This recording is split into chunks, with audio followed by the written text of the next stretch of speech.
Selamat berjumpa kembali dalam Sapaan Gembala dengan tema Cerdik seperti ular dan tulus seperti merpati. Didasarkan pada Injil Matius 10 ayat 16. Lihat, aku mengutus kamu seperti domba ke tengah-tengah serigala. Sebab itu hendaklah kamu cerdik seperti ular dan tulus seperti merpati. Kalimat ini diucapkan dalam konteks Tuhan Yesus mengutus ke-70 muridnya untuk mengabarkan Injil Kerajaan Allah. Biasa yang dilakukan saat mengajar, Tuhan selalu menggunakan perumpamaan-perumpamaan supaya pendengarnya gampang memahami setiap pengajaran yang disampaikannya.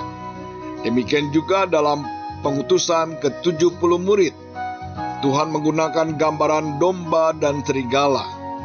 Dalam Lukas pasal 10 ayat 3 dikatakan, "Pergilah, sesungguhnya aku mengutus kamu seperti anak domba ke tengah-tengah serigala." Kata pergilah memiliki pengertian melakukan satu tugas misi kerajaan Allah dengan otoritas Allah. Para murid diumpamakan seperti domba. Domba adalah binatang yang lemah, yang tidak berdaya, yang tidak memiliki sistem pembelaan diri.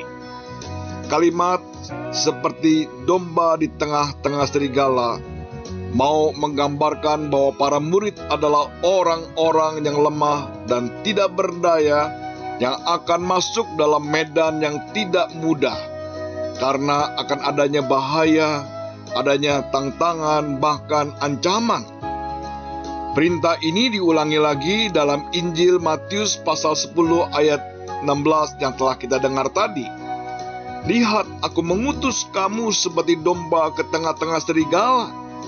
Sebab itu hendaklah kamu cerdik seperti ular dan tulus seperti merpati.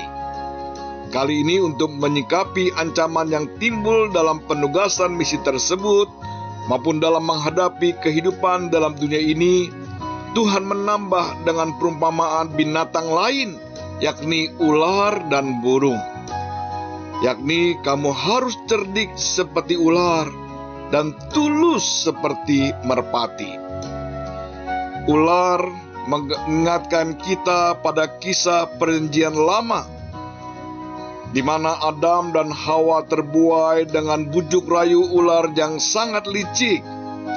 Ular dikatakan binatang yang cerdik karena ia termasuk binatang yang tahu bahaya, selalu waspada, tidak teledor, tahu apa yang mesti diperbuat sehingga dia bisa bebas dari ancaman.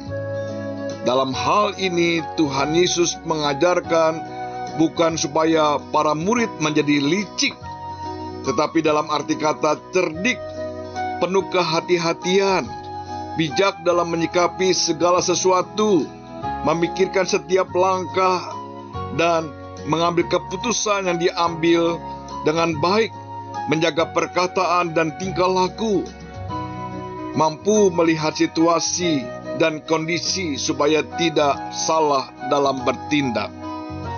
Demikian juga tatkala Tuhan mengatakan harus tulus seperti merpati. Merpati sudah lama dikenal sebagai lambang ketulusan dan kesetiaan, karena tidak pernah ganti pasangan. Dan pada zaman dulu merpati juga dipakai sebagai pembawa berita. Kata tulus dalam bahasa asli akeraios, yang memiliki pengertian tidak tercampur, murni. Demikian juga tatkala Tuhan mengatakan tulus seperti merpati, karena di Palestina pada masa itu burung merpati umumnya berwarna putih bersih.